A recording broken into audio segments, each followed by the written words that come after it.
Breaking news చూస్తున్నాం. బాపట్ల జిల్లా Chirala municipal chairman పీఠాన్ని టీడీపీ కైవసం చేసుకుంది. 19వ వార్డ్ కౌన్సిలర్ మించాల సాంబశివరావు నూతన చైర్మన్ గా ఏకగ్రీవంగా ఎన్నికయ్యారు. చైర్మన్ అభ్యర్థి పేరును షీల్డ్ కవర్ ద్వారా ప్రొసీడింగ్ అధికారికి అందజేశారు. ఈ ప్రక్రియను టీడీపీ ఇన్ఛార్జ్ మంత్రి కొలుసు పార్థసారథి పర్యవేక్షించారు.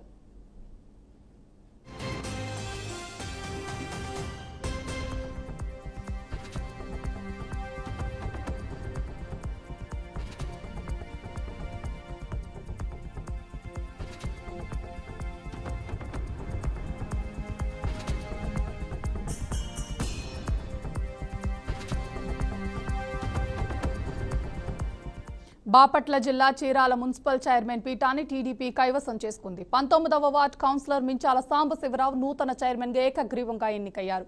చైర్మన్ అభ్యర్థి పేరును షీల్డ్ కవర్ ద్వారా ప్రొసీడింగ్ అధికారికి అందజేశారు. ఈ ప్రక్రియను టీడీపీ ఇన్ఛార్జ్ మంత్రి కొలుసు పార్థసారథి పర్యవేక్షించారు.